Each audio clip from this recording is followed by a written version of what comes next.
네, 그럼 계속해서 지금부터 2019 치매 대응전략 국제학술대회 심포지엄 2부를 시작하겠습니다. 네, 심포지엄 2부는 아시아태평양 지역 국가치매정책을 주제로 4분의 발제가 있겠습니다.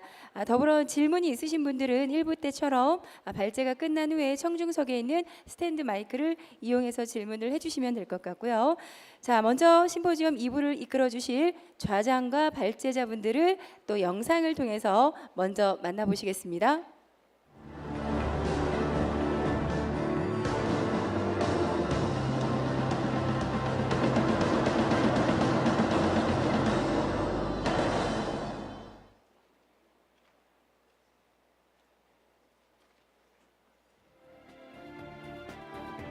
Tarin Dua, Department of Mental Health and Substance Abuse, WHO Program Manager. 2014 to present, Brain Health and Development Across the Life Course Lead, WHO. 2016, Coordinator, AI, Evidence, Research and Action Team, Mental and Brain Disorders, WHO. 2007 to 2014, Medical Officer, Brain Health and Development Across the Life Course, WHO. Youngshin Min, Division of Dementia Policy, Ministry of Health and Welfare, Korea. Director, 2008 to 2011, Deputy Director, Division of Mental Health Policy, Ministry of Health and Welfare. Yoshiki Nimi, Fujita Health University, Japan, Professor. 2015 to present, Research Associate, Department of Neurology, Fujita Health University Hospital. 2012 to 2015, Dementia Senior Specialist, Ministry of Health, Labor and Welfare. 2011, Clinical Fellow, Development of Neurology, Nagoya University Hospital. D.Y. Saharia, Asia Pacific Regional Office, Alzheimer's Disease International, Regional Director. 2017 to present, Regional Director, Alzheimer's Disease International Asia Pacific. 2013 to 2016, Executive Director, Alzheimer's Indonesia. 2010 to 2013, Health Communication Consultant, World Bank, WHO, UNICEF. Li Yutang, Taiwan Alzheimer's Disease Association, Taiwan, Secretary General. 2004 to present, Board Member, Taiwan Association of Family Caregivers. 2002 to present, Secretary General, Taiwan Alzheimer's Disease Association. 2009 to 2011, Board Member of Alzheimer's Disease International.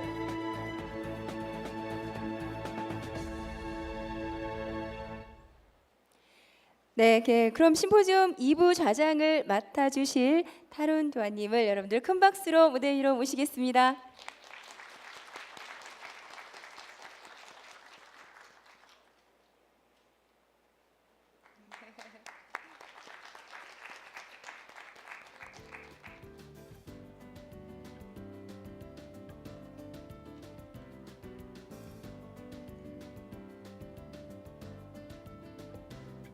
It's 9 o'clock on a Saturday.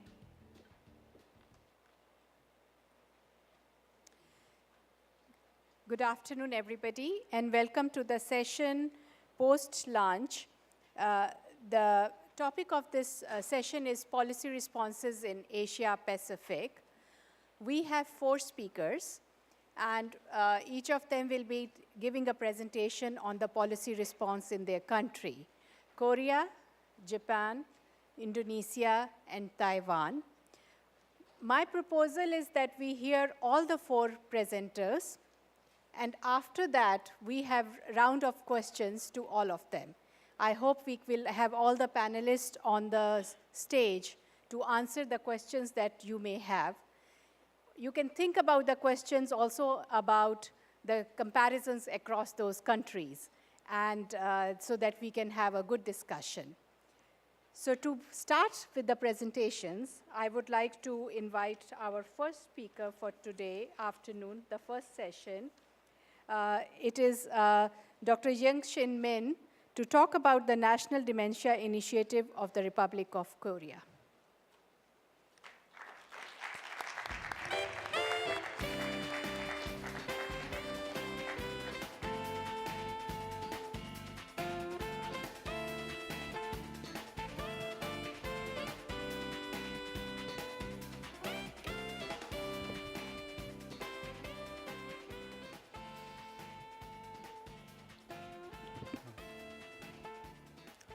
네, 안녕하십니까. 한국보건복지부 치매정책과 민영신 과장입니다.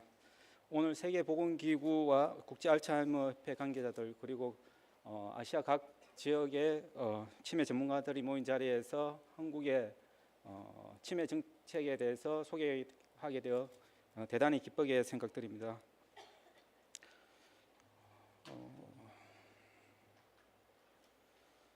발표 순서입니다. 먼저 한국 치매 인구 현황, 그리고 다음은 치매 노인의 보호 체계에 대한 진단, 그리고 치매 국가 책임제에 대한 추진 방안에 대해서 순서대로 설명을 하도록 하겠습니다.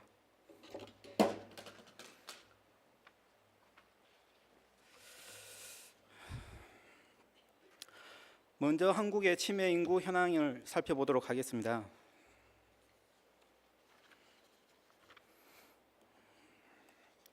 어, 2018년 65세 이상 인구는 738만 명으로 전체 인구의 14%를 차지하며 2050년에는 38.1%로 증가할 것으로 예상됩니다.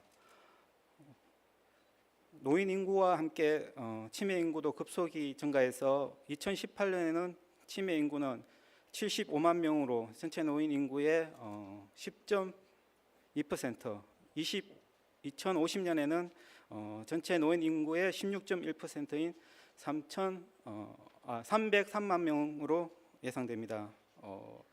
화면 하단의 도표를 보시게 되면 파란색 막대는 65세 이상 노인 인구이고 노란색 막대는 치매 노인 수입니다.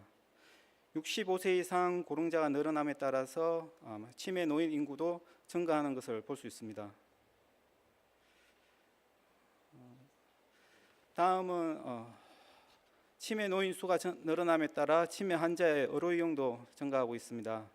2006년 10만 5천 명이던 치매 진료 인원이 2016년 52만 4천 명으로 5배 정도 증가하였습니다. 총 진료비는 2006년 1,990억 원이었던 것이 2016년 2조 750억 원으로 11배 이상 증가하였습니다.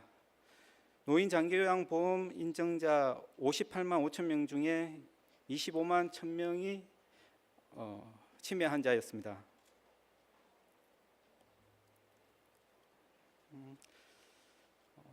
이에 따라 가족의 고통과 사회적 부담도 커지고 있습니다.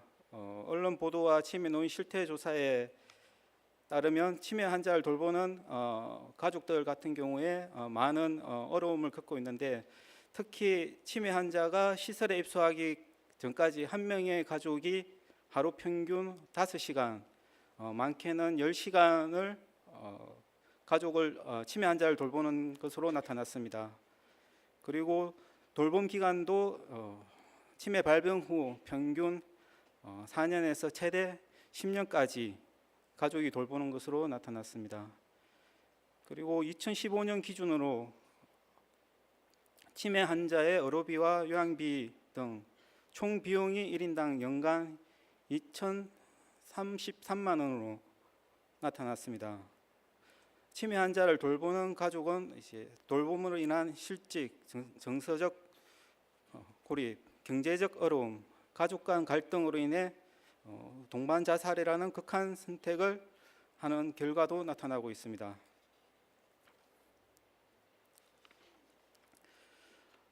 이에 대응해서 그동안 정부에서 추진해온 치매 관련 대책을 살펴보도록 하겠습니다.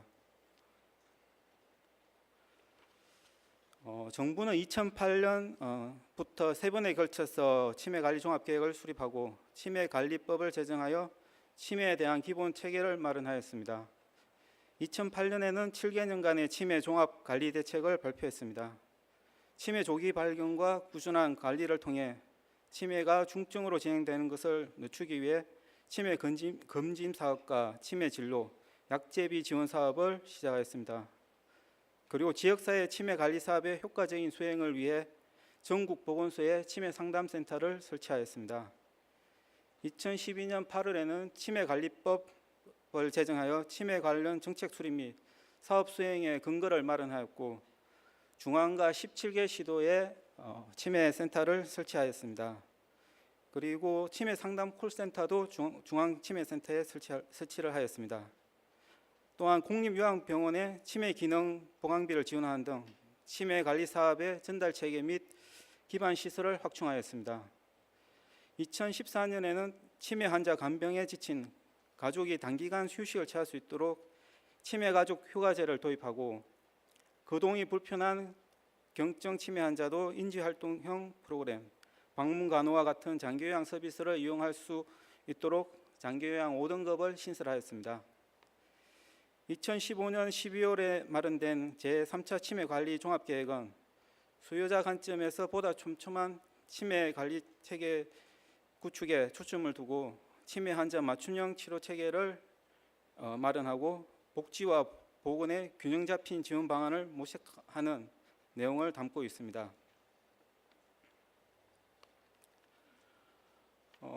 다음은 과거 10년간 한국 정부에서 치매 예방부터 돌봄, 치료, 가족 지원까지 전주기 서비스를 제공해 왔으나 사각지대가 존재하고 치매 노인과 가족의 부담을 들어주기에는 불충분하다는 판단이 있었습니다.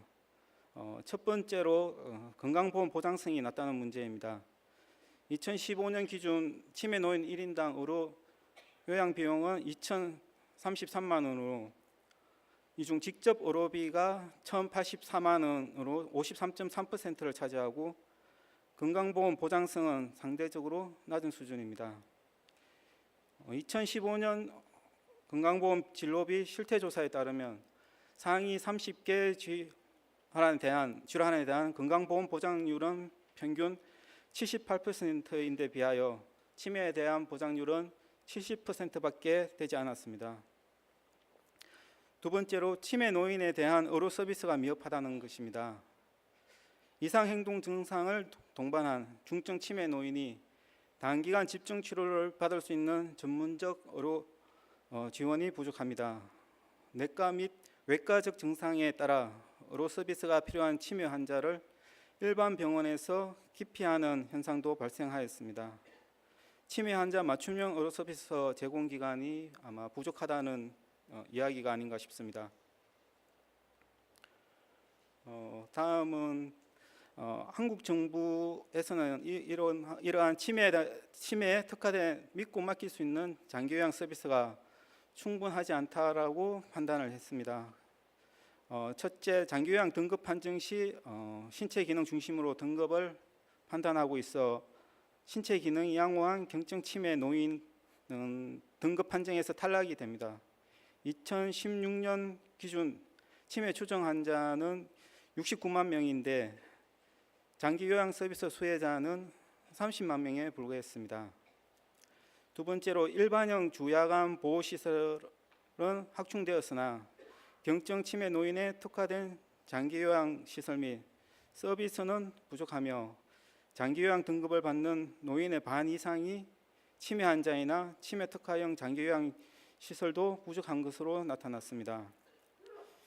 2016년 7월 치매 전담형 장기요양 시설을 도입하였으나 수가가 낮아 제공기간 유인 효과가 부족하였습니다.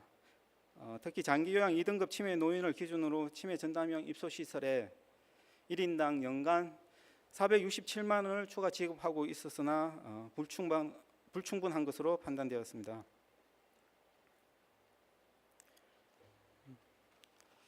마지막으로 한국 정부는 치매 환자에 대한 지원 체계가 미흡하다고 판단을 했습니다. 첫 번째로 치매 노인과 가족에게 필요한 돌봄 의료 서비스에 대한 정보가 부족해 적합한 서비스 및 기관 선택에 애로가 있다는 것입니다.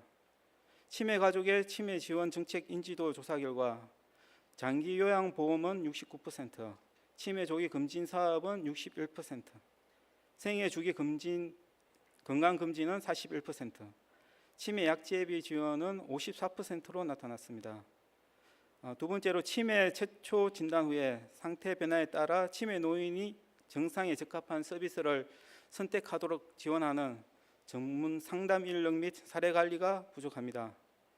2016년 치매 전문 교육을 수료한 종사자는 4만 3천 명인데 장기 요양 서비스를 이용하는 치매 노인은 30만 명이었습니다. 세 번째로 돌봄과 연계하고 인지재활 프로그램을 제공하는 등 지역 서비스가 부족하다는 것입니다. 2016년 치매 상담 콜센터에 접수된 치매 가족 건의 내용입니다. 그리고 아울러 치매는 예방과 초기의 대응이 중요합니다. 보건소의 치매 검진 서비스 이용자는 전체 노인의 23%에 불과하고 조기 대응이 미흡합니다. 치매 콜센터, 치매 가족 휴가 제도 등 가족 지원 제도 이용률도 낮습니다. 치매 가족 휴가제의 경우 제공 기간이 부족하고 이용 자격을 1, 2등급 중증 치매 노인으로 제한해 2016년 이용자가 62명에 불과했습니다. 치매 정책을 총괄하고 기획 및 운영을 담당할 치매 정책 전담 부서도 없었습니다. 마지막으로 치매 조기 진단 기술 치료법 개발을 위해 연구 개발이 중요하나 다수 부처가 비효율적으로 분산 투자하고 있고 임상 현장과 연계도 부족하여 성과가 미흡한 것으로 나타났습니다. 다음은 치매 국가 책임제 추진 방안에 대해서 말씀드리겠습니다.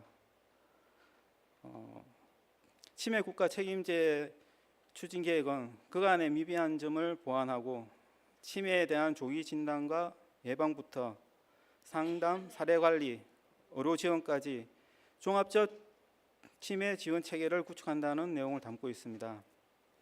정부는 관련 단체, 종교계, 관련 협회와 전문가 등의 의견을 듣고 2017년 9월 치매 국가 책임제 추진 계획을 발표했습니다. 치매 국가 책임제의 비전은 치매로부터 자유로운 치매 안심 사회를 만들겠다는 것입니다. 이를 위한 목표는 치매 어르신과 가족의 부담을 국가가 함께 책임지는 것입니다. 이를 위해 8가지 분야의 중점 과제를 선정하여 추진하는 내용입니다. 주요 과제별 순서대로 말씀을 드리도록 하겠습니다. 치매 안심센터에 대해서 먼저 말씀을 드리도록 하겠습니다. 전국 256개 보건소에 치매 안심센터가 설치되고 있습니다. 센터의 개념은 전담 사례 관리자가 치매 노인 및 가족을 1대1로 상담해 필요한 서비스를 연계하고 전체 돌봄 경로 등 사업 경로를 담당하는 것입니다. 센터 내부에는 상담 이후 서비스 연계 전까지 초기 안정화를 위한 단기 이용 시설인 치매 단기 쉼터가 설치됩니다. 쉼터에서는 초기 경증 치매 노인의 치매 악화 지원을 위한 인지 재활 프로그램, 상담, 교육, 송령 서비스를 실시하게 됩니다. 또한 가족 카페를 설치하여 치매 가족이 정보 교환, 휴식, 자조 모임 등을 할 수 있는 정서적 지지 기반도 마련하고 있습니다. 화면에서 보시는 바와 같이 치매 안심센터의 업무 흐름은 60세 이상 어르신이 상담과 조기검진 등록을 거쳐 상태에 따라서 복지관, 주야간 보호시설, 입소시설, 요양병원 등을 이용하도록 연계를 해주는 것입니다. 치매 안심센터에서 제공하고 있는 서비스에 대해서 자세히 말씀드리도록 하겠습니다. 초기 상담 같은 경우에는 60세 이상 노인 및 가족에 대한 기초 상담을 하고 정보를 제공합니다. 진단 검사는 치매 선별 검사를 통해 이형분에 속하는지를 살펴보고 선별 검사 시 이상 소견이 발견된 대상자는 신경인지 검사 등 진단 검사를 통해 치매 여부를 진단합니다. 치매 원인 등을 알아보기 위한 감별 검사는 치매 안심센터의 협약 병원에서 실시를 하게 됩니다. 등록과 관련해서는 치매 확진자로 등록 후에는 대상자별 서비스 제공 계획을 수립하고 각종 치매 지원 서비스 지원 및 자원을 연계합니다. 특히 혼자 사는 치매 환자, 만 75세 이상 부부 치매 가구, 골절 및 중증 질환 등을 앓고 있는 치매 가구 등은 집중 사례 관리를 실시합니다.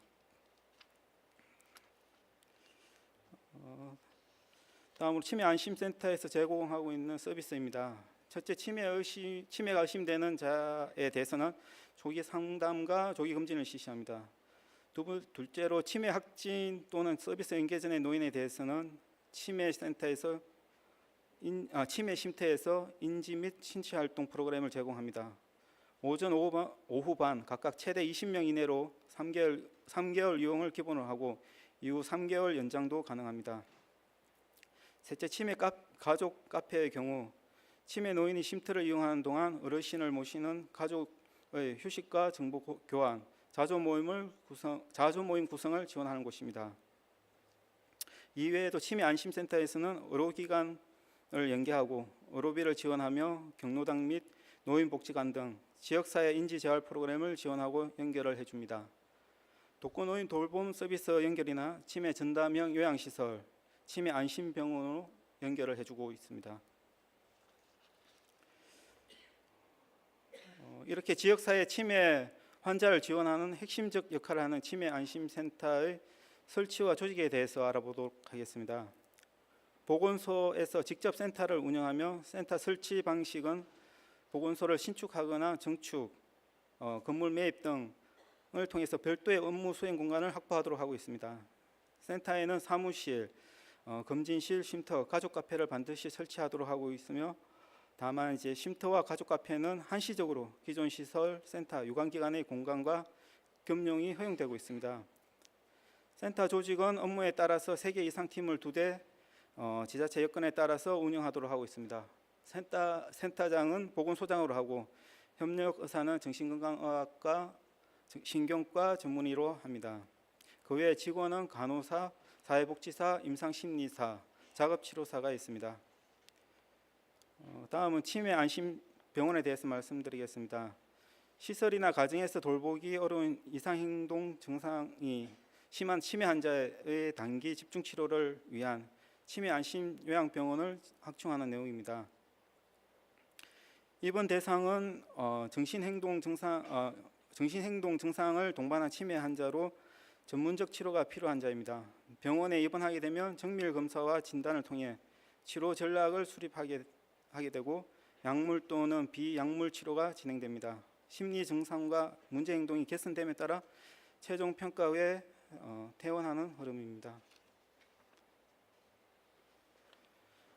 치매 안심병원 설치의 개념은 이렇습니다. 각 지자체에서 운영 중인 79개의 공립요양병원을 중심으로 집중 치료 병동을 설치하고 치매 안심병원으로 지정하여 운영한다는 것입니다. 치매 안심병원으로 지정받기 위한 시설 기준을 살펴보면 입원실은 6인실 이하의 치매 환자 전용 병실과 병실별 화장실 등을 두고 치매 전문 병동에는 공용 거실, 프로그램실, 간호사실, 상담실 등을 배치해야 합니다. 인력 기준을 말씀드리면 신경과, 신경외과, 정신건강의학과 전문의 중 1명 이상을 두고 전문 간호사 1인 이상, 작업치료사 1인 이상, 임상심리사 또는 정신건강사회복지사 1인 이상을 배치하도록 하고 있습니다. 치매 전담형 장기요양기관 확충에 대해서 말씀드리겠습니다.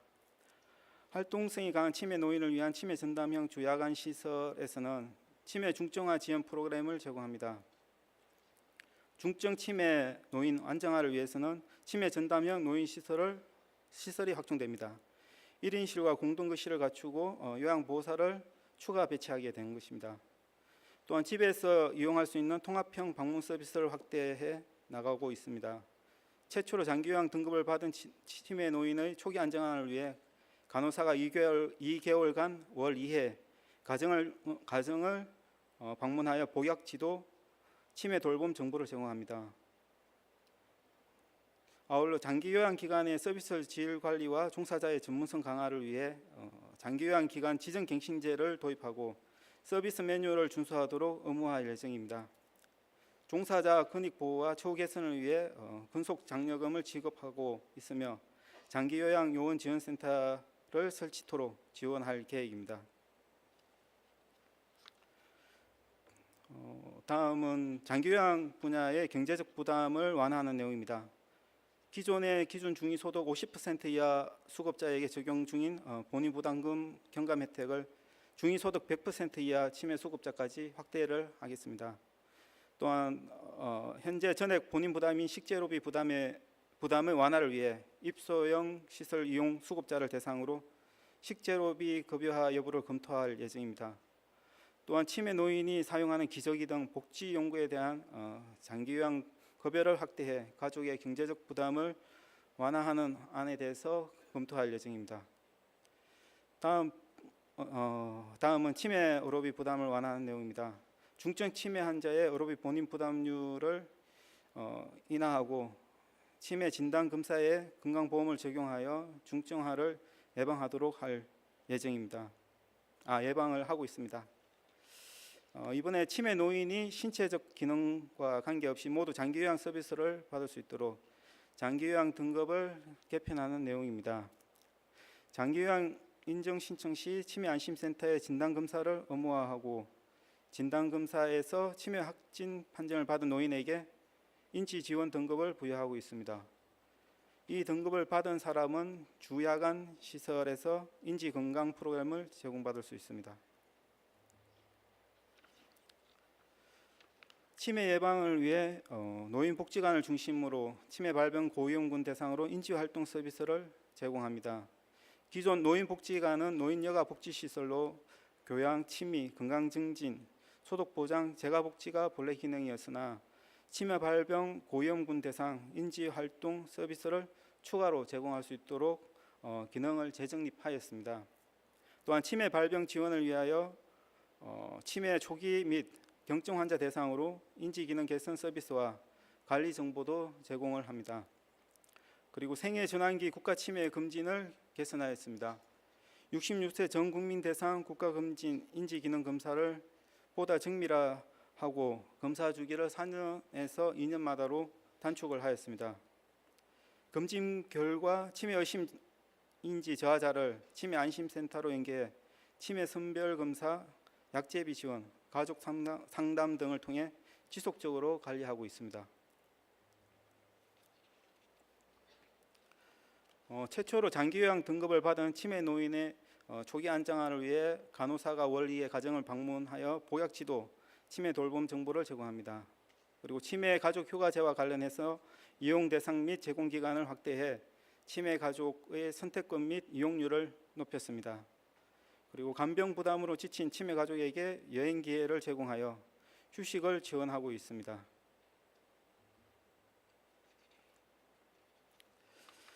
마지막으로 치매 친화적 환경 조성입니다. 첫째, 치매 환자 지문 사전 등록을 강화하고 배회 가능 어르신에게 실종 예방 인식표를 발급합니다. 휴대폰을 통한 위치 추적 서비스를 개발 보급하였습니다. 치매 어르신과 보호자의 휴대전화를 매칭하여 실시간으로 치매 어르신의 위치 정보를 보호자에게 제공할 수 있도록 한 것입니다. 2017년 9월 치매 체크 앱에 탑재를 하였습니다. 두 번째로 저소득 치매 노인을 위한 공공후견 제도를 2018년 9월부터 실시하고 있습니다. 세 번째로 지역사회 구성원의 치매 인식 제고를 위해 치매 파트너즈를 양성하고 있습니다. 네 번째로는 치매 안심마을은 치매 노인이 안심하고 살아가는 지역사회를 만들자는 취지로 조성하고 있습니다. 작년에 세계 시범 지역을 정해 주민 교육, 홍보, 사회적 지원 프로그램 등을 실시하였으며 올해는 전국으로 확대해 나갈 예정입니다. 지금까지 한국 정부가 수립한 치매 국가 책임제의 주요 추진 내용에 대해서 설명을 드렸습니다. 혹시 발표 내용이 부족하거나 참고할 부분이 있다면 자료집을 봐주시기 바라겠습니다. 경청해 주셔서 감사합니다.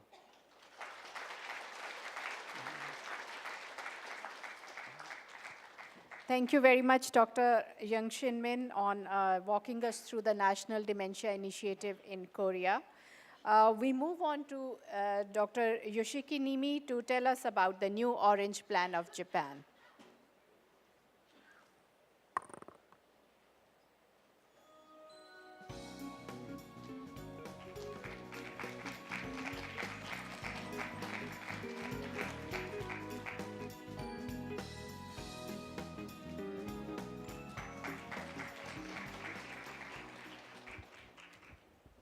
First, I would express my deep gratitude to the NHW and ID. 3 years ago, I had been working at the Japanese Ministry of Health and Labor and Welfare. At that period, I was involved in the formulation of the Japanese National Dementia Strategy, New Orange Plan. Based on such experience, I would like to talk about New Orange Plan and its background, current achievements, and some focusing points and the purposes. So first, I start with an explanation about the current background information of Japan. As you may know, Japan is aging faster than the rest of the world. It is a super aging society. I heard the administration exists here in Korea. The recent estimation in Japanese local cohort study revealed the prevalence of persons with dementia in each age group. And you can see in this slide that the incidence of dementia increases in proportion to increasing ages. The high prevalence rate of over 40% if the groups are older than 85 years old. And currently, the prevalence rate of dementia is estimated about from 15 to 70% in 2025. The time when the baby boomers in Japan turn 75 years and older, it is supposed to be at least 19%, even though the rate of each generation is stable due to the population aging. If the rate changes, along with the increases of diabetes, the prevalence rate of dementia will be up to 20.6% in 2025. So in 2012, 1/7 of ages 65 and over, 4.62 million are persons with dementia, and it is supposed to be 1 in 5, around 7 million in 2025 in Japan. Also, as reducing the risk of diabetes may lead the reduction in the prevalence of dementia, improvement of lifestyle, and the social environment should be addressed in the entire society. Super-aging society brings relatively and absolutely decrement of the numerous numbers of the people who support the elderly.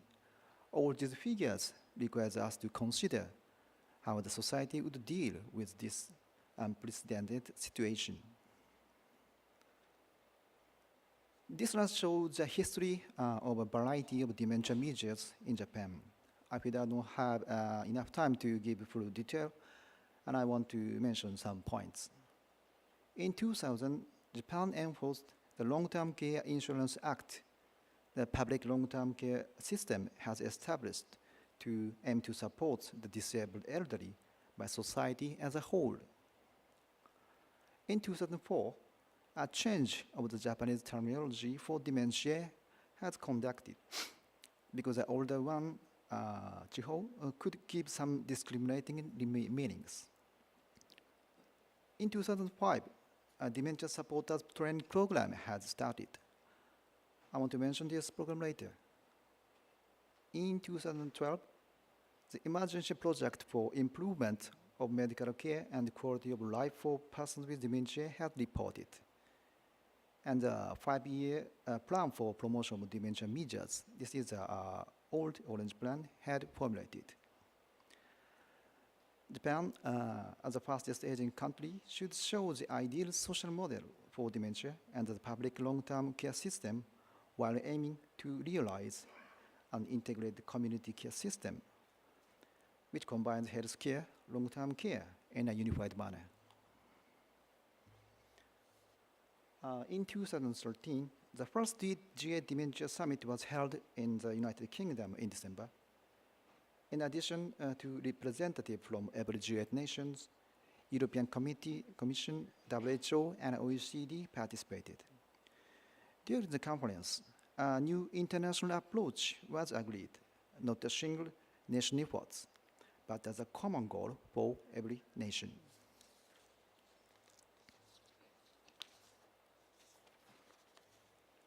In response to the GA Dementia Summit, the Global Dementia Legacy event Japan was held in Tokyo in November 2014 with the theme of New Care and Prevention Model. 4 themes were discussed: dementia in the community, scientific approach toward dementia prevention and dementia care, dementia-friendly community and ICT, and the future direction. At this event, the Prime Minister declared to formulate a new action plan for dementia, as the new plan will involve collaboration across governments to implement the strategy in a holistic way to support the lives of people with dementia. In response to this statement, the Health Minister announced the formulation of the new national strategy as a closing remarks, and showed three foundational pillars in the formulation of the national plan. One is the construction of a routine medical system that offers a seamless service dependent on one's condition by having the health care and long-term care to organically coordinate in addition to early diagnosis and interventions. And two, to have a cross-ministerial and holistic strategy for the purpose of the development towards a dementia-friendly community. And the third, to prioritize the standpoint of persons with dementia and their families. So I'm sorry about this busy slides. This slide shows the outline of the new strategy titled the Comprehensive Strategy to Accelerate Dementia Measures, New Orange Plan. A subtitle is Realize Age and Dementia-Friendly Community. The basic concept is shared with the former Orange Plan to realize a society where persons with dementia can live with dignity in a pleasant and familiar environment, as how they hope to be as long as possible. Before formulating the new strategy, insights from many people and organizations, including persons with dementia and their families, were gathered.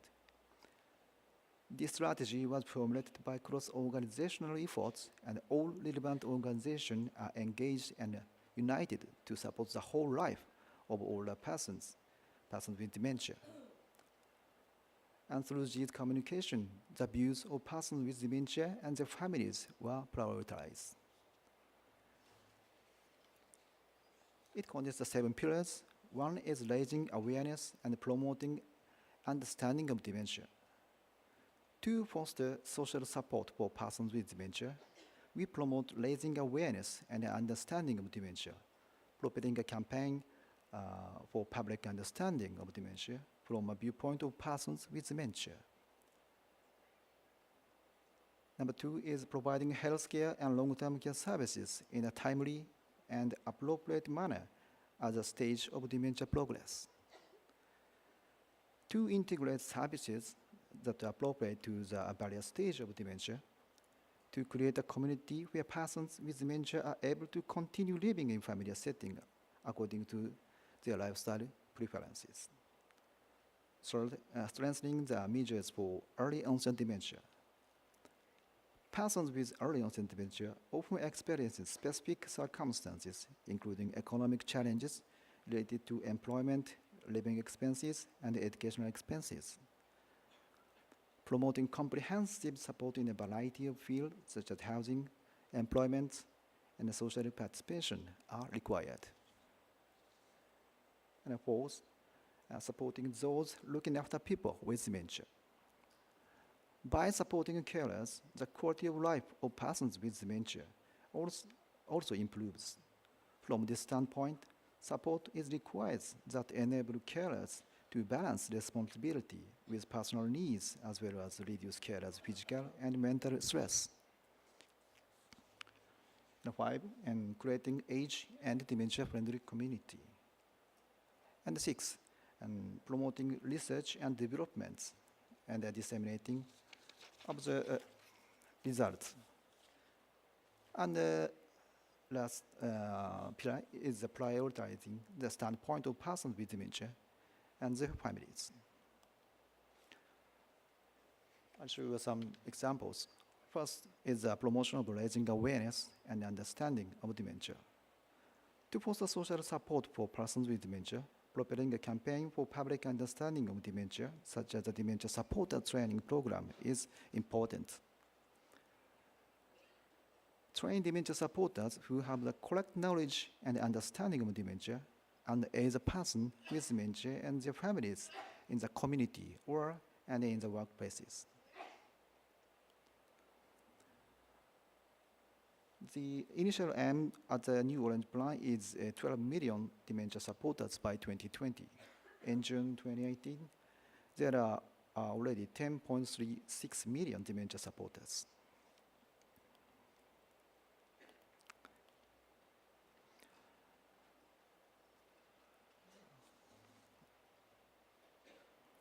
The purpose is people of every generation, every occupation is becoming dementia supporters.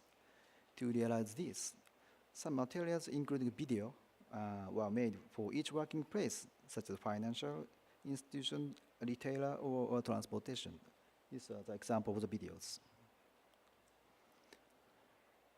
And this slide shows the current achievement activities of dementia supporters. Major activities of dementia supporters are watching, listening, for example, at the dementia cafe.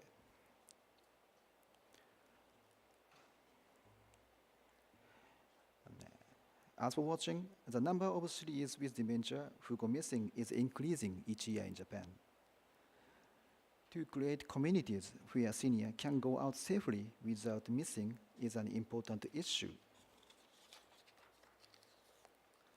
So basic package guide for creating a system for watching over seniors and respond to SOS has been created. A set of guidelines for local governments include good practice from advanced regions. And the second pillar is the integration of services that are appropriate to the various stages of dementia. To create a community where persons with dementia are able to continue living in family setting, providing organically coordinated healthcare services and long-term care services based on a person-centered care is useful.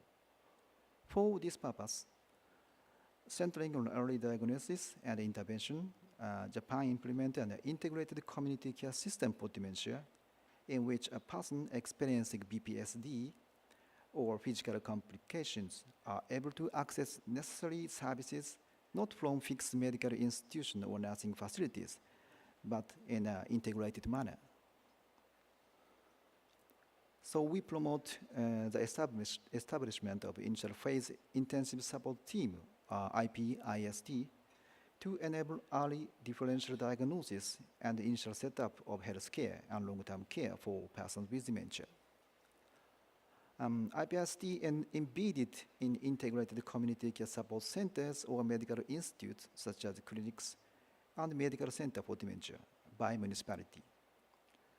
IPIST will visit, estimate, and support persons with dementia or who may be experiencing dementia and their families in an intensive and comprehensive way at an early stage. IPIST will be comprised of various specialists and connect persons with dementia to proper medical care or services that support their self-reliance in collaboration with primary care physicians and dementia specialists. The numerical goal of IPIST is in all municipalities. Recent study shows the effects of IPIST. 52.5% of the patients who initially receives no medical support can undergo dementia medication after IPST support, and 60.3% of the patients who initially received no long-term care support can use long-term care services after IPST interventions.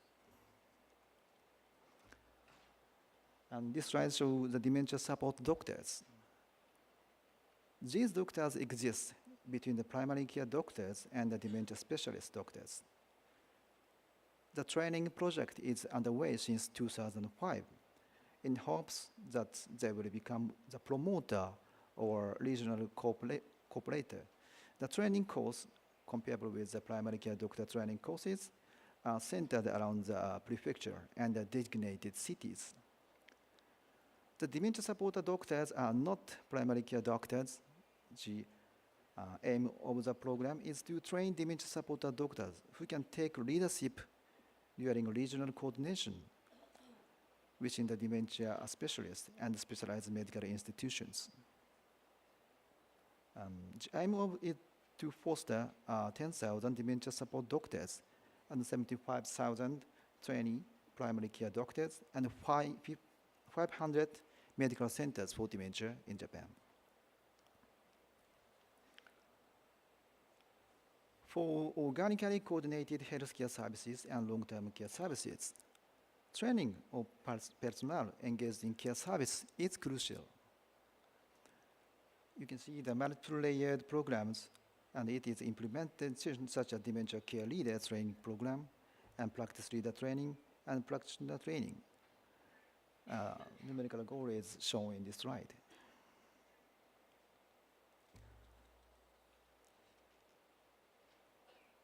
And to harmonize multiple measures for dementia in a local area, community dementia support promotion member is being raised, as they mainly take on the load of construction of health care and long-term care support to improve the capability of response to respond to dementia, give advisory supports and construction and support framework they are located in each municipalities. They are personnel who is a medical or welfare professional or being recognized by the municipalities as having an equal level of knowledge and experiences in the requirements.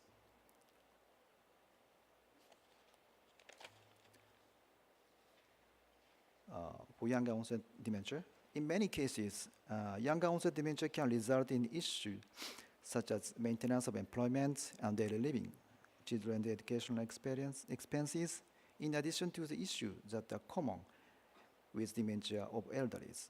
Therefore, a response specialized for younger onset dementia was considered necessary. Raising awareness, networking, and counseling. A counseling services counter for people with younger onset dementia and their family were set up in every prefecture.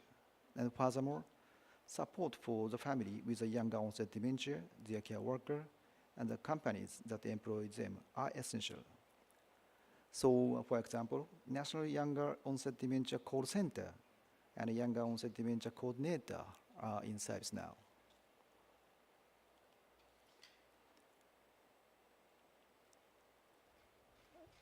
Due to the idea that direct support for the carers will lead to the improvement quality of life of people with dementia, reducing the physical and mental burden on the individual looking after people with dementia is required.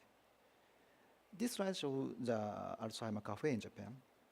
This type of cafe has been set up all over the countries as a place for people with dementia and their families to share information and exchange opinion with the community, supporters, and professionals. Although this is mainly held by the Community Comprehensive Care Center, in some cases, it is held by local NPOs and private enterprises that put effort into elderly support. So, and this slide shows the abstract of the idea of creating age and dementia-friendly community in 4 viewpoints. Assistance in daily living, non-physical supports,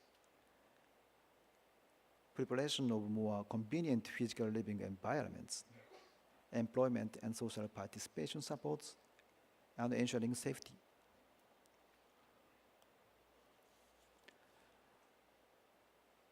And promotion of research and development for prevention, diagnosis, cure, rehabilitation model, and care model for dementia is possible through the elucidation of the clinical state of the diseases that become the cause of dementia, and the mechanism behind the behavioral and BPSD that result from dementia. So these 3 major grants are supporting those researches.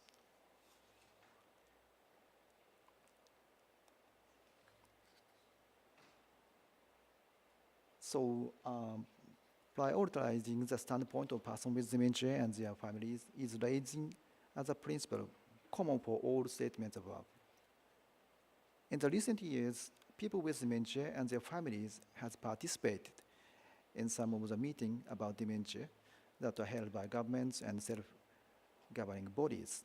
Moreover, opportunities for people with dementia and their families to take initiative and to take part in community building, such as personal meeting, has increased in various regions.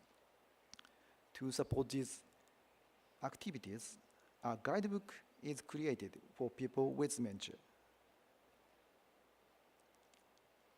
And to lead immediately after they have been diagnosed with dementia, to help them take next step.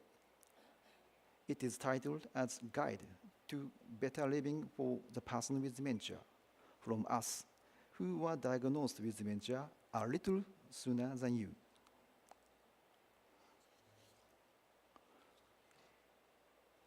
So this is my last slide, shows a kind of ideal social model for dementia. It consists of three foundational elements, such as an integrated community care system, a public long-term care insurance, and an age and dementia-friendly community. From the viewpoint of persons with dementia, age-friendly community must be familiar setting where their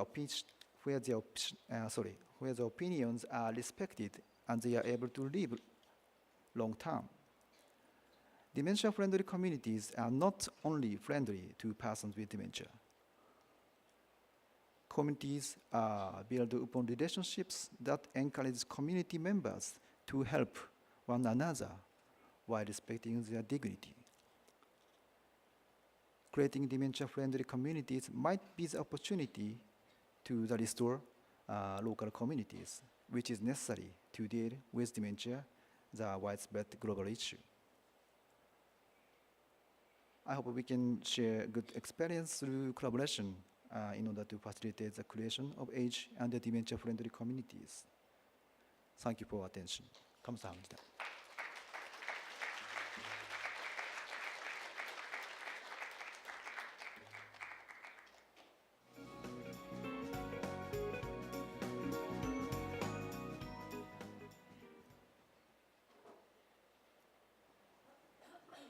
Is it better? Okay. So thank you very much. Now we move on to Indonesia, and D.Y. Suharya will tell us about the National Dementia Plan of Indonesia.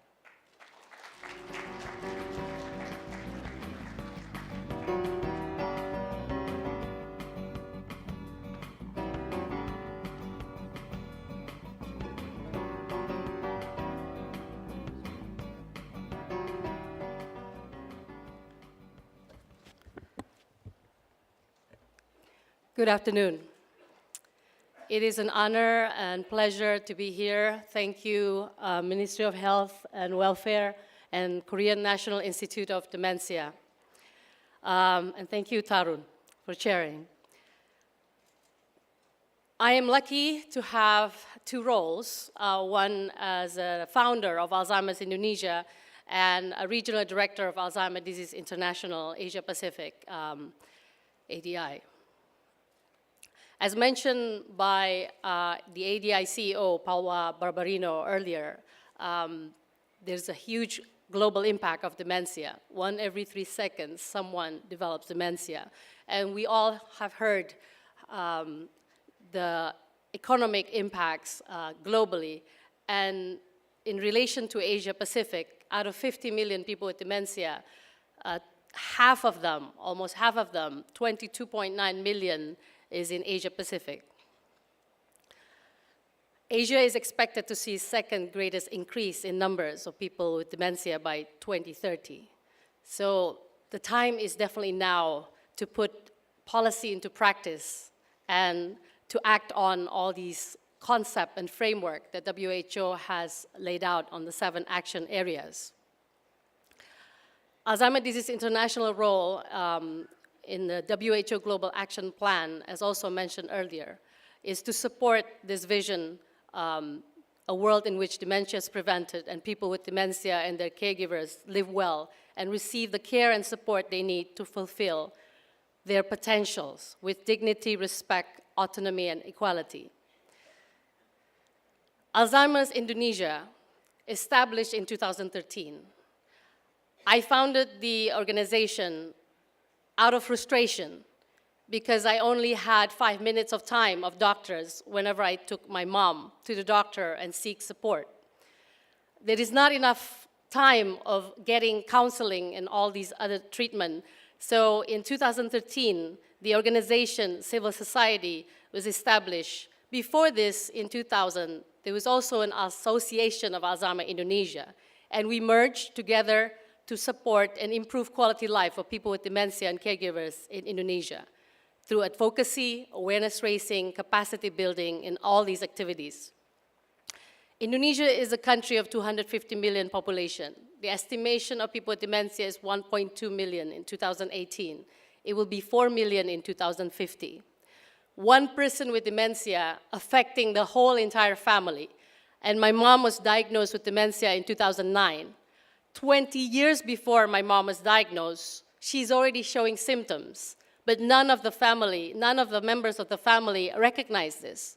I actually left my mom and spent 15 years, 10 years in the States and 5 years in Australia, because I couldn't understand the behavior.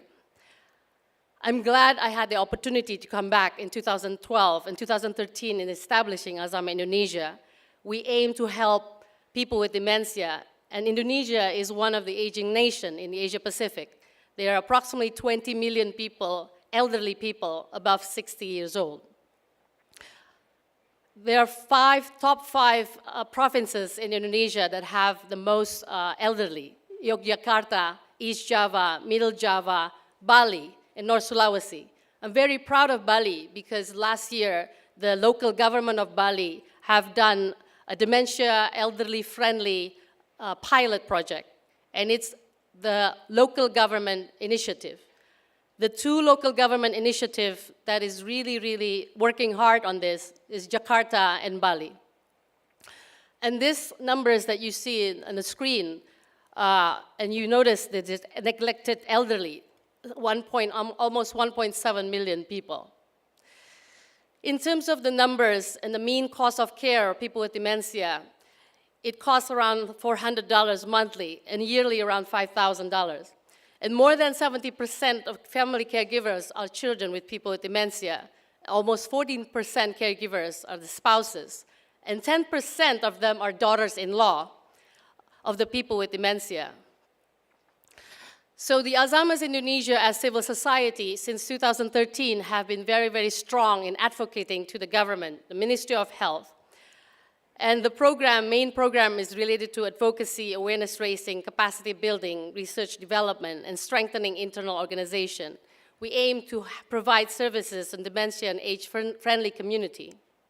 And the dream is to raise awareness and reduce stigma on dementia across Indonesia. This change of behavior is due to the increased awareness and the adequate diagnostics means across Indonesia. We also aim to have a community-based services for people with dementia and caregivers across Indonesia through long-term care and respite care facilities, evidence-based policy on dementia, research, and become the go-to source of information related to dementia. As a civil society, I remember the days in 2012 when I went and see the Indonesian Minister of Health with the support of ADI as well and WHO country office. We have stepped up and say our goal to be the voice of people living with dementia. From the keyword advocare, we want to be the advocate, the person who speaks on someone's behalf. We speak on behalf of people with dementia. We walk together with people with dementia and caregivers. We empower them with knowledge and skills and provide them with services they need in improving their quality life. There are all these pillars supporting that through capacity building, through advocacy and social mobilization, through communication and awareness raising, all these initiatives related to fundraising, internal organizational development, and all that. But it was civil society only in the beginning that pushed the government. And in 6 years so far, with no zero amount funding whatsoever from the government, we managed to actually secure support, in-kind support. We have 5,000 followers and supporters.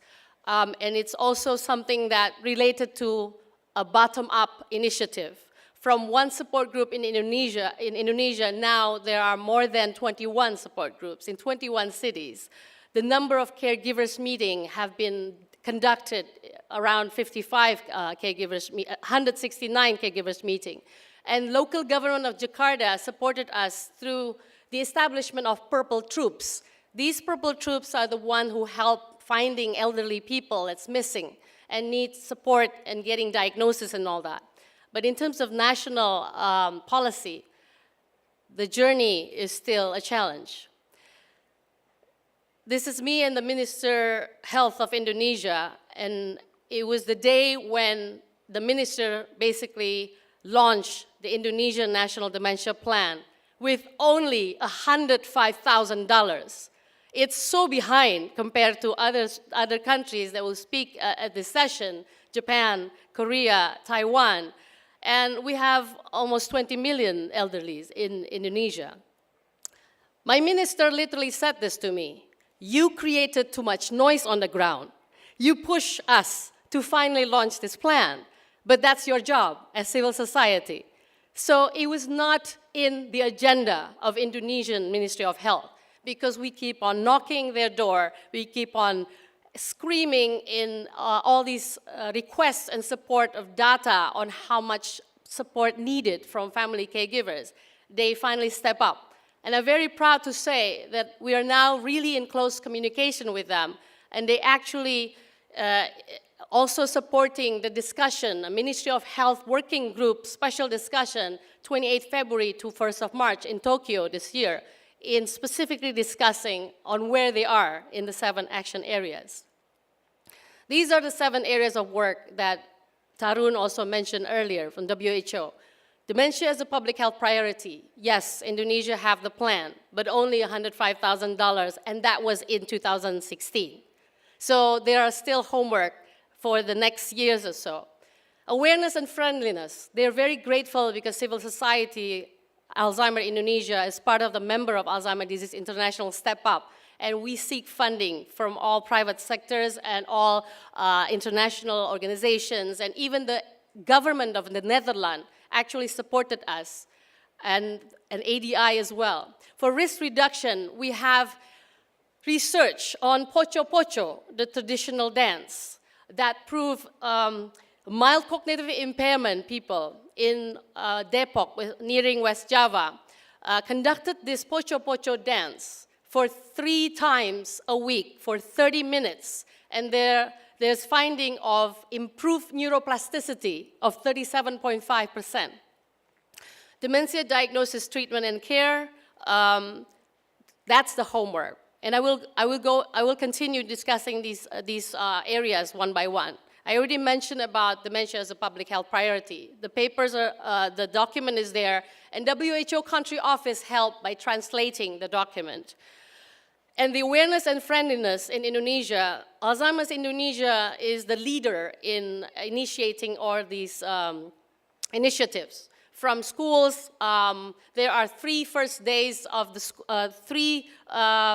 the first 3 days of schools in vocational schools, elementary schools, junior high school, and we managed to advocate having dementia for 30 minutes to 1 hour of an educational session. We also managed to identify and conducted the first ever Remember Me Film Festival of Dementia, and there were 50 young film directors in Indonesia that produced 10-minute film stories on dementia as part of our awareness and friendliness program. Our national monument, Monas, have always been purple the entire month of September, and that's the support of the local government of Jakarta. And we also created the 10 warning signs of brochure, which has been translated to certain dialect, and it has also been transformed to the 10 warning signs of dementia in Arabic. And it's also been conducted to Indonesian before they go to Al-Hajj, the pilgrimage in Mecca. Charity concerts, fun walk, and all that. It's done consistently. The civil society of Alzheimer's Indonesia receives support as well from other organizations, diabetes organizations, the cancer organizations and all that. And that together with all these organizations, we also have a non-communicable disease alliance Indonesia. This is the advocacy and examples of photos that were taken when we did the advocacy of meeting with the Ministry of Health and meeting with local government. ADI has supported us through putting Indonesia in the cover of the ADI newsletter in December 2013. And believe it or not, this document is something that our government was so proud and say, look, you know, we are really helping and supporting and doing our best in this journey. In terms of partnership and collaboration, the local government of Jakarta plays 5 to 10 minutes of videos on the 10 warning signs of dementia. In Jakarta, traffic jam is everywhere, in every area of Jakarta. So instead of them looking for the screen and seeing random films, they actually learn about dementia through these screens. Publications of books, seminars, videos and all that, and it's done through collaboration and partnership with all these organizations, local and national organizations. These are photos of the World's Alzheimer's Month conducted in Indonesia with Help Age organization as well. We created an intergeneration support of civil society support. If you are young and you don't spend a quality time with the elderly, you're totally not cool. There's this campaign of that. Getting all these young people joining this campaign of Jangan Maklum Dengan Pikun. It means do not underestimate memory loss. I shared earlier about the risk reduction program with the government, and it's through dancing Pocho Pocho.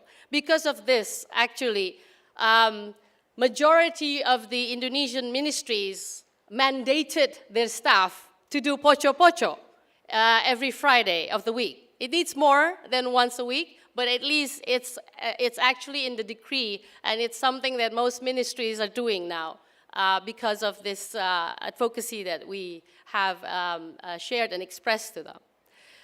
In terms of diagnosis, care, and treatment, comprehensive geriatric assessment is the framework that the government have been using. And there's still homework, a lot of homework to be done. And I'm very, very inspired by what's going on in Korea, Japan, and I can't wait to hear from Taiwan soon, because there's so much work to do related to universal health care, and actually primary care is the entry point for this. In terms of support for caregivers, Alzheimer's Indonesia have initiated trainings for lead trainers, for local trainers, for family caregivers, for professional care workers, domestic workers as well. There is this relationship related to actually domestic workers between Indonesia and Malaysia, for instance, and I also learned about Indonesia and Taiwan. There is a discussion going on between Ministry of Workforce and Ministry of Health in terms of how we could also educate the domestic workers before they may migrate to another country. And I mentioned earlier about the Purple Troops on from the social welfare of local government of Jakarta that support people with dementia, the elderly people that's missing. In terms of support group, the caregivers meeting support group that we initiated, Alzheimer's Indonesia initiated, has been done in 21 cities with a variety of topics. And in terms of information system, and actually the 6th and the 7th point of the 7 areas is a major homework to be done in Indonesia. The vision, this is a graphic recorder that was done actually in 2013. A center of excellence supporting people with dementia and caregivers, and helping and providing care and prevention programs as well. And I'm very proud to say that this picture finally came to fruition 6 years later.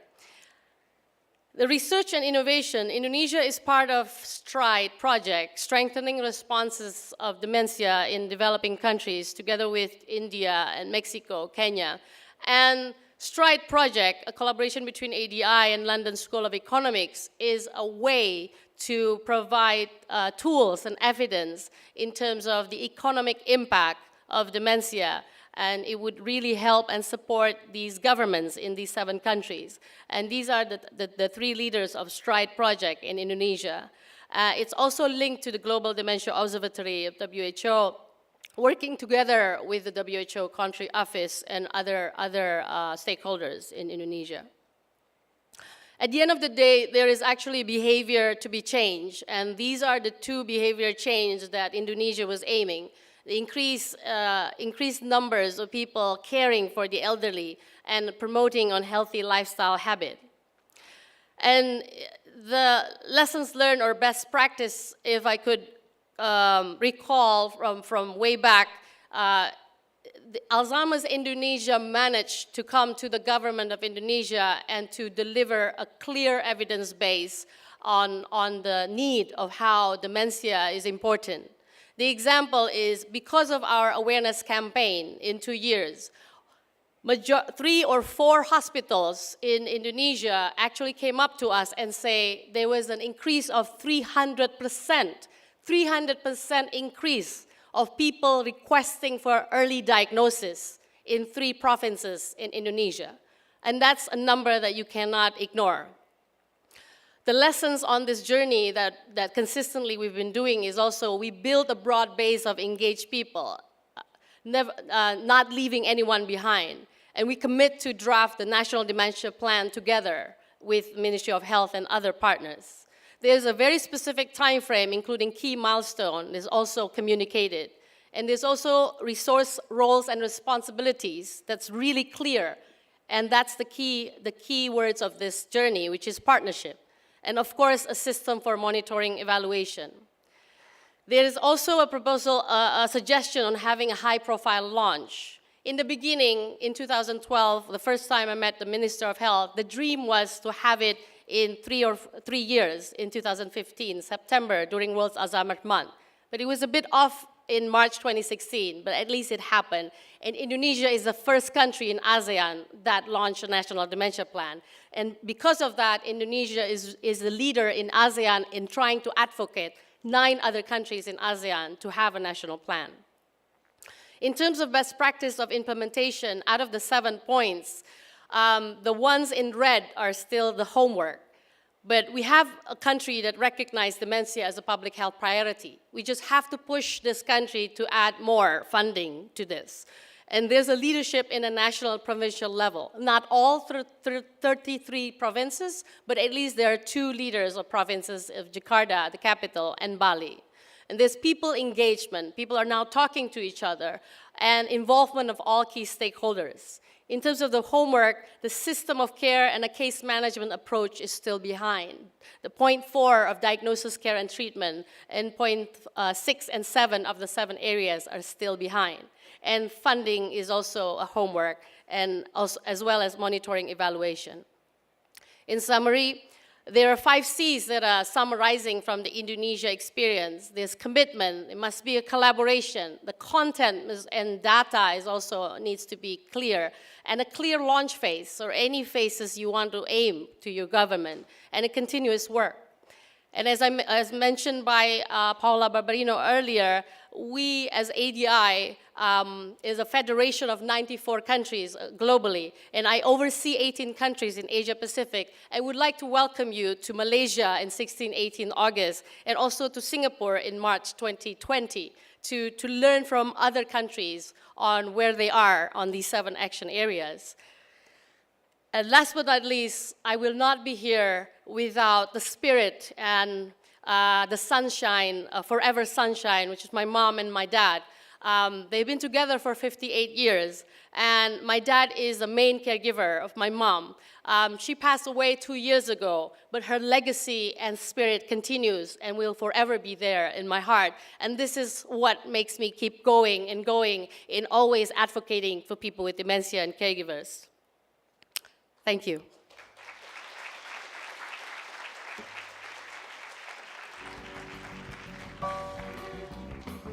Thank you, DY, for presenting us the journey of the National Dementia Plan in Indonesia. And we move on to the last presentation of this session, which is by Li Yutang on the Taiwan Dementia Plan.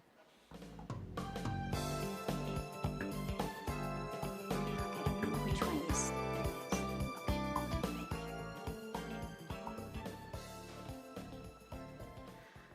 안녕하세요.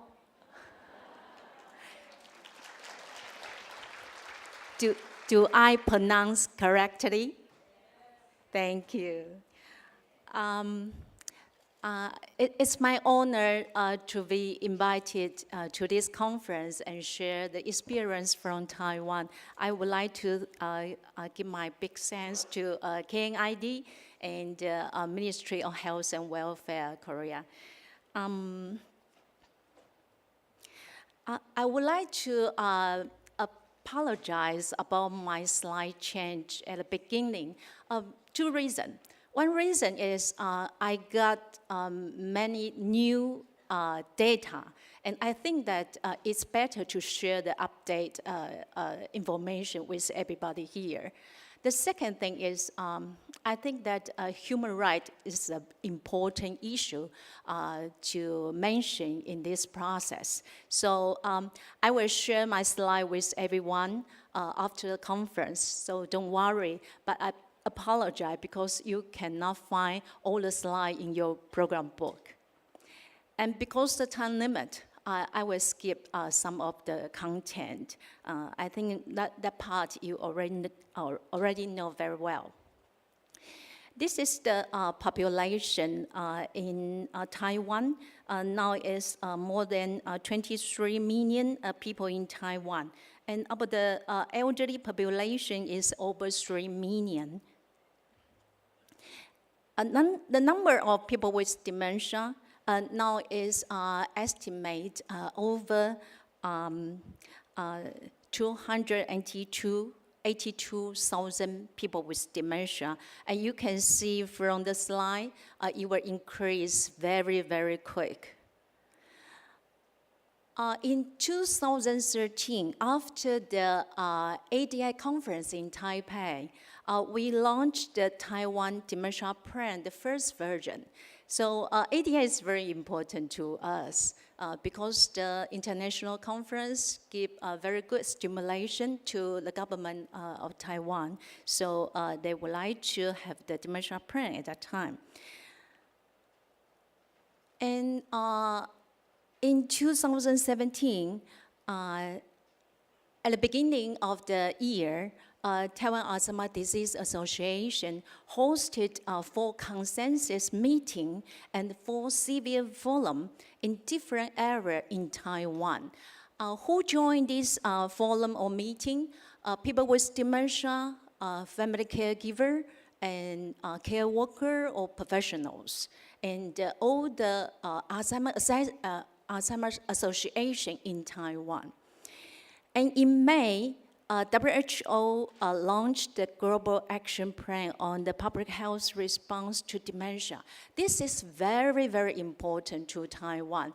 After this Global Action Plan launched, the government put more attention on the new dementia plan. In August, I would like to thank ADI. ADI, the chair of ADI Grand Rees, come to Taiwan and meet the president of Taiwan, President Tai.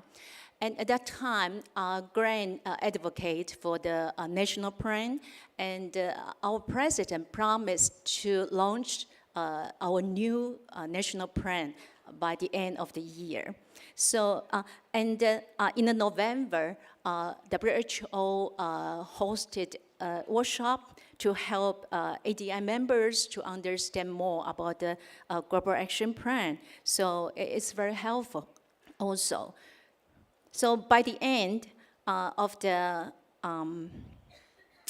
2017, we launched the second version of Taiwan Dementia Plan. But I would like to mention, before this, many meetings was hosted. And one important thing is people with dementia and the family caregiver join this meeting and give their opinions about the national policy. This is very important because quite different. Our view and people with dementia and the caregiver actually have different view. And the next year, 2018, in July, our action plan and budget was launched by the government. So I would like to share the second version of Taiwan Dementia Plan, but I will focus more on the achievement because the time limit. This is our strategy, 7 strategies of our national plan. You can see it's almost the same, follow WHO action area. So because Taiwan government actually would like to do a good job and connect with WHO. And CRPD, because Taiwan signed up CRPD in 2014, so the right of people with dementia can be protected by CRPD in Taiwan, and this is important too. The Control Yuan is very special because this is the highest level in the government to supervise other government departments. So if the Ministry of Health and Welfare do a bad job, then the Control Yuan will make an investigation report and give the comment, ask them to do better. So the Control Yuan do 2 investigation report. One is in 2017, the investigation report on the achievement of Taiwan Dementia Plan, the first version. Of course, the result is not so good. And then in 2018, the Control Yuan launched the other one, investigation report on the human rights of people with dementia. And in this report, the chair of ADI, Grand Rees, and the chair of DAI, Case Welfare, their opinion are included in the second report. So, the Ministry of Health and Welfare is responsible for the National Dementia Plan. They invite 8 different ministries in Taiwan to join together in this national plan. And inside Ministry of Health and Welfare, 10 different departments also join this national plan. The budget for 2018 and 19 is near $300 million. Most of the budget goes to reduce the risk of dementia and to provide diagnosis, treatment, care, and support. 7 strategies have its own goals. I will not mention it by detail, but it's important to set a concrete goal for each strategy. The first strategies talk about recognize dementia as a public health priority. I will not go through all this action plan. In 2018, the achievement of Strategy 1, all local governments developed draft of dementia action plan. The second, central and local government announced the corresponding unit for dementia. So each government, you know who you can contact with to discuss about dementia plan. The Ministry of Labor conducts plans to support the right of people with dementia to work. This is the first time, the very first time. They would like to help people with dementia, especially in the very mild stage, to have a job or keep their job. Ministry of Justice hosted a symposium of human rights of people with dementia and works on the voluntary custody system, and this is also the first time. The Ministry of Transportation and Communication was on the road safety of people with dementia. Now, more and more traffic accidents related to people with dementia. So this will be a very big issue. And you can see the right of people with dementia to participate in the policy decision-making. We try to do as much as we can. We hosted for an advisory group meeting of people with dementia, asked for their opinion about the national policy. And the the right to freedom of expression and opinion, we invite people with dementia to come with us to meet the president or the vice president of Taiwan to advocate about the human rights of people with dementia. And Kate Swaffer also joined this trip. Last year, we had the election of city mayor. We invited the local Alzheimer's Association. Totally, we have 14 local Alzheimer's Association join together and invite people with dementia to join together, advocate for the city action plan before the mayor election. The second strategy, raise awareness and friendliness. All the local government conduct dementia-friendly training program. And the central government hosted the raise awareness campaign for more than 4 years media activity. And the central government also complete online education for government officials. And more than 5,000 government officials complete education. Online education campaign for the public, and the dementia-friendly community pilot project in 4 communities. You can see this is a press conference in the Ministry of Health and Welfare. And the special thing is, in this press conference, we would like to raise awareness about dementia friends. But we invite people with dementia to play the role of host of the press conference. And it was very, very successful. Last year in the World Alzheimer's Month campaign, we invite many people with dementia to have contribution in this campaign. So this is the right for people with dementia to be included in the community. The people with dementia play the role of host of activity, play the role of teacher of Chinese painting, play the role of teacher of paper flower, to be the cultural guide. They really done a very good job. So we would like to transform the image of public, the general public, how they think about the people with dementia.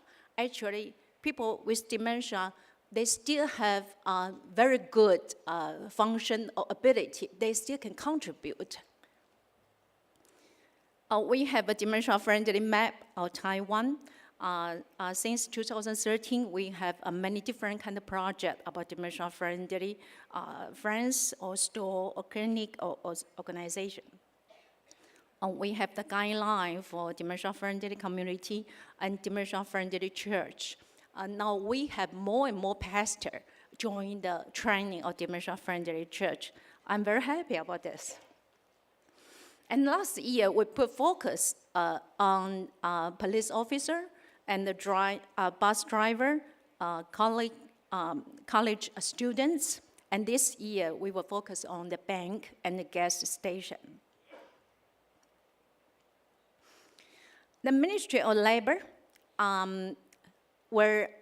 this year, they have project to promote dementia-friendly workplace. So this is going on now. We hope that more and more company or enterprise become dementia-friendly. Maybe they have worker face this problem. Maybe they have a job can offer to people with dementia. About the reduction. The Health Promotion Administration launched a special program about disability prevention program, also the dementia risk reduction. Around 35,000 people attend these programs, and other chronic disease control and obesity prevention, this program all going on. This fourth strategy, the National Long-Term Care Plan of Taiwan now they changed the rule. They include the coverage to people with dementia age over 50, and also modify the assessment tool, become more sensitive to the needs of dementia. The central government set up 73 integrated dementia care centers and help people to get diagnosis as early as possible. So last year, we have 13,000 people got a diagnosis. And this center also provide a case management service after the diagnosis. So last year, about 15,000 people received this service. And last year, the central government set up 350 support centers for people with dementia and their families. This center provides a cognitive promotion activity, caregiver training and support group. Around 14,000 caregiver or people with dementia receive this service. The long-term care service now is increasing. Now we have 367 daycare centers and 12 group homes, 59 small-scale multiple function services. And all these can take care of people with dementia. About the training of caregiver or professional, last year, around 33,000 workers received the training. And the Ministry of Labor deliver vocational rehabilitation service for people with dementia. And last year, 22 people with dementia received this service. And also create a guideline for helping people with dementia in the employment. Taiwan Alzheimer's Disease Association set up a young cafe, and this cafe, we have more than 10 young people with dementia working here, and they are very happy about this. And we help people with dementia to have part-time job in the general cafe in the community, and the effect is more than we expect, very, very positive. For the people with dementia and for the caregiver also. They love this program. And we will continue to work on this. For the legal consultation, last year we give training to lawyers and help them to understand the difficulty about people with dementia and the family caregiver. So now, more lawyers can provide the legal consultation, the legal aid, and the first criminal interrogation accompany. About the driving issue, we work with University of Wollongong. We have a dementia and driving decision aid. We train case manager to help people with dementia to decide when to give up the driving. About the support for dementia carer, we have dementia helpline, we have family caregiver helpline, we have 30 family caregiver support center. All these are supported by the central government. For the information system, we have two information systems. One is National Dementia Registry System. So all this information come from this system. And the other one is the Taiwan Dementia Plan Surveillance System. A part of information come from this system. So have this information system is very important. About the research and innovation. This is the budget our government invested in last year. It's not much. We hope that in the future it can increase. And this is the goal for 2025. And for the future, Taiwan Alzheimer's Disease Association will keep working with our government and civil society, ADI, DAI, World Dementia Council, and the WHO. This is the person with dementia working in the cafe. He loved this program very much and have very good improvement for his function. I would suggest this is a good way to do. You may try. 감사합니다.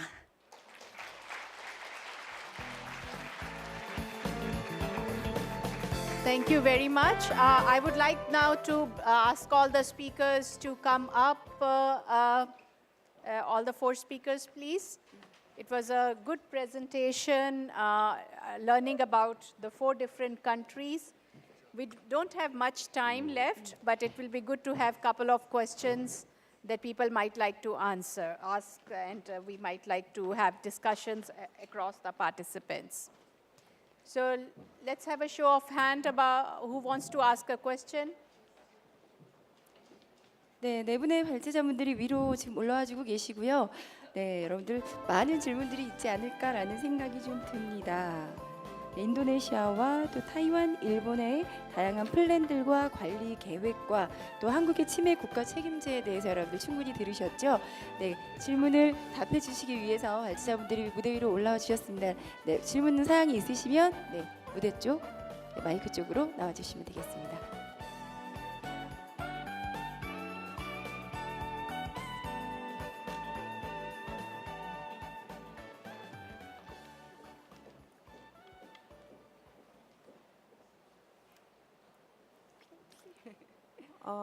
안녕하세요. 저는 중앙치매센터 연구원 김빛나라고 합니다. 닥터 니미 박사님께 질문이 있는데요. 지금 한국은 치매 파트너를 굉장히 양성을 많이 했고 그 숫자가 이제 어마어마한 숫자에 이르게 되었습니다. 근데 단순히 숫자를 양성하는 게 아니라 지금은 이제 그 치매 파트너들을 어떻게 지역사회 곳곳에 잘 적용할 수 있는지 그 방안을 마련하는 게 되게 중요하다고 생각하는데요. 일본은 지금 그런 치매 파트너가 굉장히 많이 양성되어 있고 지역사회에서 어떻게 곳곳에서 활동하는지 혹시 성공 노하우가 있다면 같이 공유해 주셨으면 좋겠습니다. So, Dr. Nimi?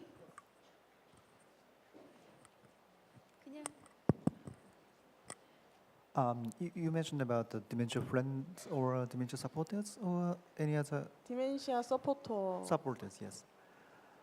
We have so many dementia supporters, and currently in each section of our field, they can help a person with dementia or their family. So we don't have a specific program to fully utilize their ability.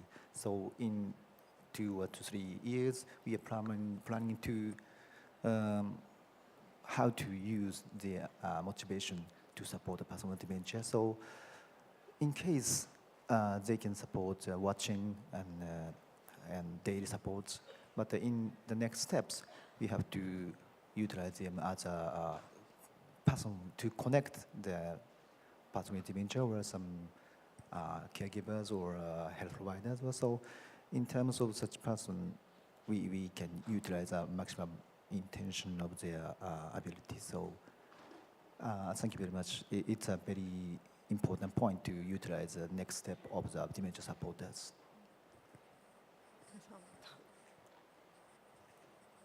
Thank you. Any other question for any of the speakers?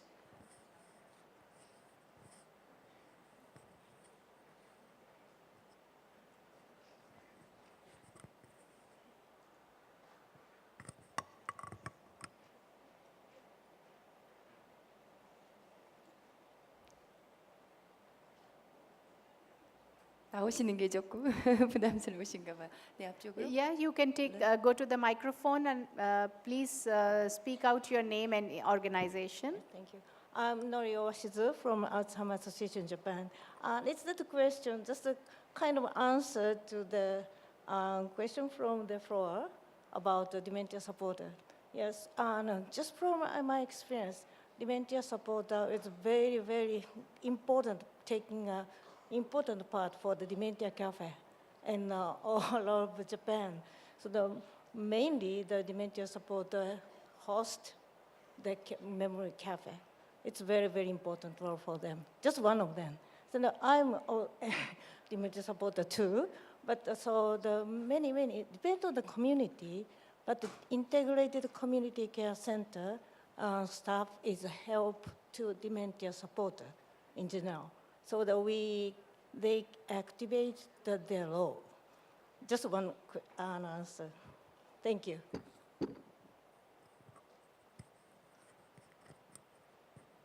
So as you mentioned, we have so many ways to support the dementia supporters and their work.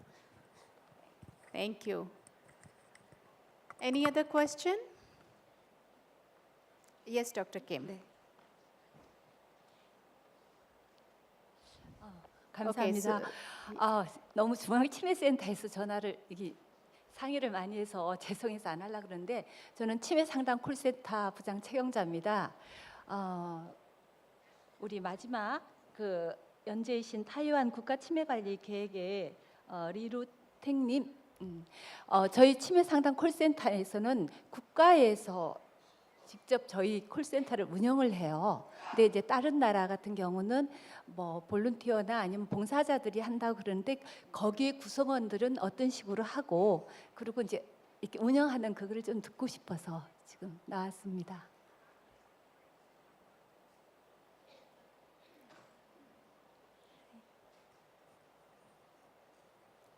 Hello, can you hear me? Yes.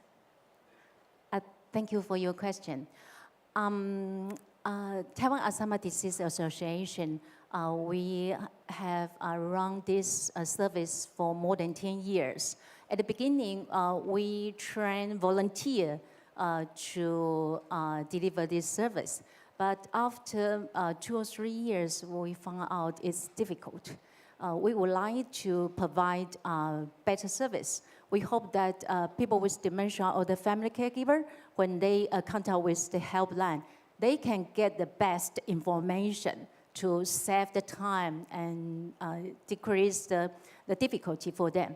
So after that, all the helpline service provided by professionals include psychologists or social worker or nurses. Is this? Yes? Okay, thank you. Thank you. So we have 2 questions. Yes, yeah, go ahead. 네, 저는 시흥시 치매 안심센터에서 온 간호사입니다. 최근에 저희 센터에서 2가지 일이 있어서 그 대만 선생님한테 여쭤볼 게 있는데요. 첫 번째 저희 센터에서 있었던 일은 이제 쉼터 프로그램이 끝나고 나서 그 저희가 주야간 보호센터로 가시라고 안내를 해드렸는데 그 월 10만 원 이하의 비용이 아까워서 못 가신 분이 계셨어요. 그다음에 2번째는 그 원래 월 27만 원 받고 노인 일자리를 하시던 분인데 그 치매가 인지지원 등급이 나오니까 노인 일자리에서 이제 제외가 되셨어요. 그래서 그분 같은 경우에는 그 돈이 필요했는데 결국에는 이제 인지지원 등급이라서 그 27만 원을 못 받게 돼서 되게 속상해하셨는데 그 대만의 노동부에서는 그런 환자분들에게 어떤 일자리를 제공한다고 하셨어요. 그래서 그런 일자리가 저희도 있으면 그런 어떤 이제 치료가 멈추는 일, 더 치료받을 수 있었는데 멈추는 일이 없을 것 같고, 그 다음에 그 노인 일자리 27만 원 그거를 계속 하실 수 있을 것 같은데, 그 파워포인트에는 그 카페만 나와서 그 또 다른 어떤 없습니까? 네. 네. 정말 궁금하셨나요? Levi, you would like to say something? Thank you for your question. I'm not sure whether I catch your key point, but I try to answer. The government have the program to support people with disability to have a job.